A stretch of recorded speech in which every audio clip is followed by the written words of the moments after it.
Analistas de mercado apontam que essa tem sido a semana mais desafiadora para o ministro da Fazenda, Fernando Haddad. A medida provisória que limitava o uso do crédito de PIS/COFINS por empresas foi rejeitada e devolvida pelo presidente do Senado, Rodrigo Pacheco. Ela arrecadaria 29 bilhões de reais a mais para os cofres da União. Em relação aos índices de mercado, o dólar chegou a bater R$ 5,40 e a Ibovespa perdeu a marca dos 120 mil pontos. Esse foi o pior resultado em 8 meses. Então, quem chega para fazer uma análise desses dias turbulentos é o Nelson Marconi, que é professor de economia da FGV EASP. Professor, seja muito bem-vindo aqui ao Conexão Record News. Que semana foi essa, principalmente também para os mercados e para o ministro Haddad, e é importante a gente trazer alguns dados aqui para a gente analisar. Primeiro, sobre essa derrota da MP, que foi uma derrota, inclusive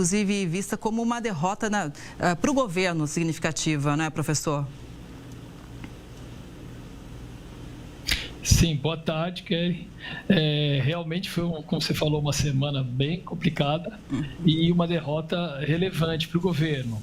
Mas eu, no início, achava que seria, na verdade, uma moeda de troca, né? Sempre como a gente fala, vamos botar um bode na sala para depois tirá-lo, né? Tá certo? Mas, pelo jeito, parece que era mesmo a proposta do governo para tentar solucionar isso. Quer dizer, o ministro Haddad tentou clarear, mostrar quem é que teve...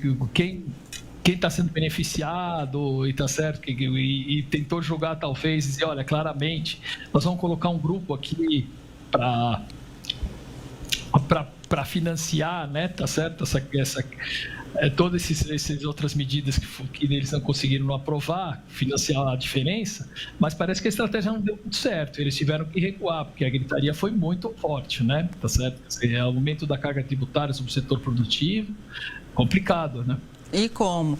Agora, é o seguinte, a alta do dólar teve uma repercussão grande também, depois de uma fala do presidente Lula, que foi interpretada como se o governo não tivesse disposto a colocar o pé no freio em relação aos gastos. Na quinta-feira, ontem, a gente até trouxe aqui no Conexão, logo depois do pronunciamento do Haddad, ele dizendo o seguinte, não, a gente está disposto sim a rever alguns gastos, o mercado reagiu bem, o dólar baixou um pouco.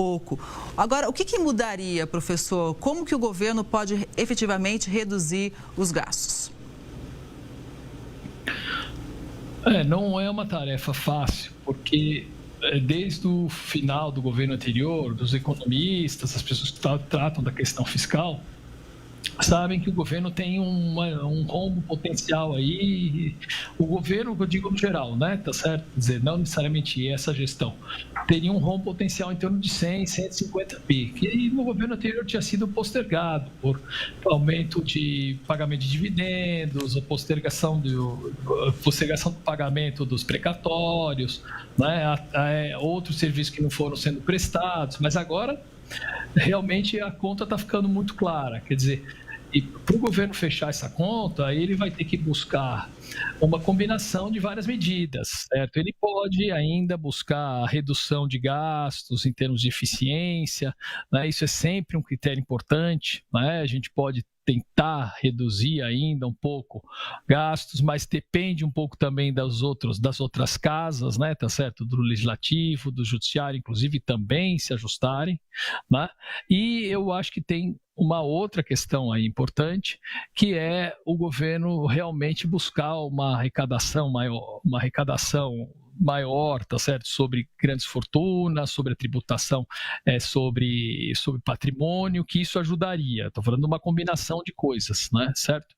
O governo gasta muito com juros também, isso acaba influenciando na conta. A gente fala muito do resultado primário, mas o resultado geral do governo inclui os juros.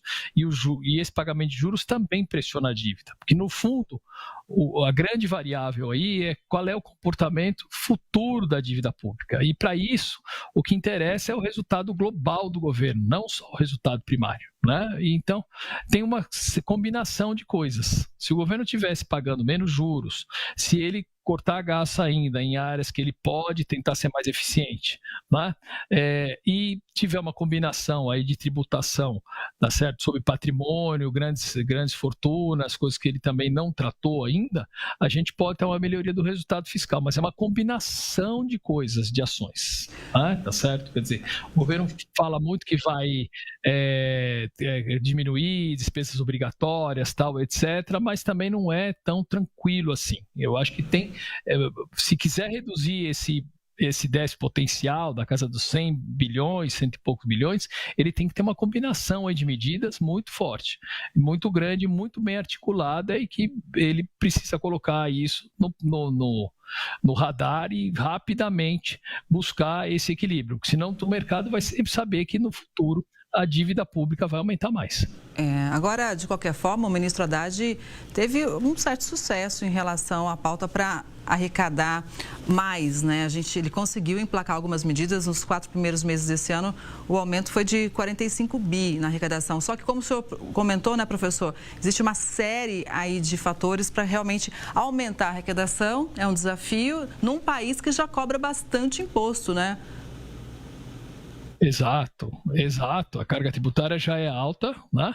Mas ela é desigual, né? Então esse que é o problema. Assim, então você tem que tentar equilibrar, cobrar menos das empresas, né, ter uma incidência menor de tributo sobre produtos que são da cesta básica. Isso na reforma tributária já está indo nessa direção, né, quando eles criaram o cashback, mas também precisa, né, ter uma tributação maior sobre patrimônio, sobre a renda dos mais ricos. Então é uma questão de equilíbrio. A carga tributária no total já é alta realmente, né? A gente tem que equilibrar ela. O país, as pessoas já pagam muitos impostos, né? Muitas vezes os serviços não são tanta qualidade assim, né? Alguns são mais, outros menos, e realmente ele precisa, na verdade, pensar ainda em rever alguns gastos, algumas despesas que têm espaço, mas aí ele tem que trabalhar no esforço conjunto de governo, é coisa de formiguinha mesmo. Pois é, agora uma coisa que é de gigante, né, são os Estados Unidos. Acho que nessa semana também complicou um pouquinho, né, professor? Porque a inflação americana veio um pouco abaixo da expectativa, né? Ainda tem a sinalização de um corte de juros até o final do ano. Isso complicou para a gente aqui que está indo na contramão, né? Mas qual que é a análise que a gente pode fazer desse semestre em relação à economia? Por exemplo, índices de inflação, emprego, PIB? Então, eu acho que a gente está indo bem do ponto de vista de inflação, né? A gente está com uma inflação na casa dos 4%, que eu acho que é uma inflação muito boa para nós. Eu acho difícil, muito difícil a gente conseguir reduzir a inflação para 3%, né? Como coloca a meta. Quer dizer, se a gente ficar dentro desse intervalo de tolerância, eu acho que vai ser um sucesso, né? Um sucesso não, vai ser um objetivo, né, do governo. Quer dizer, ele vai conseguir alcançar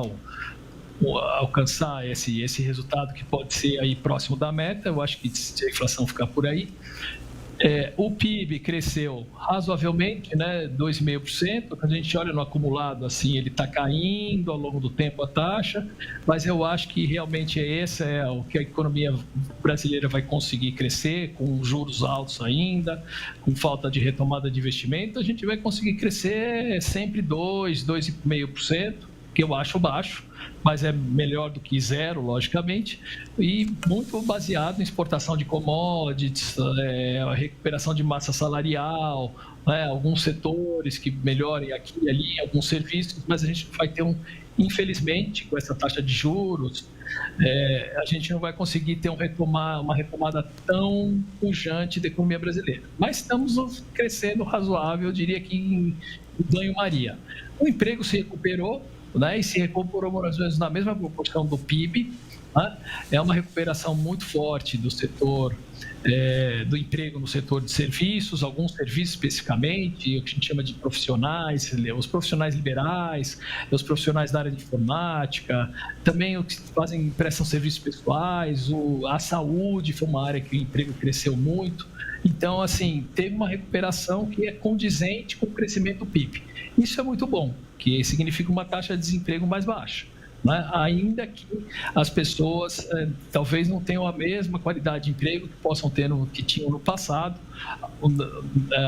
porque tem muitos empregos temporários, empregos com menor remuneração, mas de toda forma as pessoas estão voltando a conseguir emprego e isso é muito bom. Eu diria que o balanço do primeiro semestre é levemente positivo. Isso. Né? A questão aí é o fiscal realmente, que o governo precisa sinalizar para frente como que ele vai equilibrar essa situação.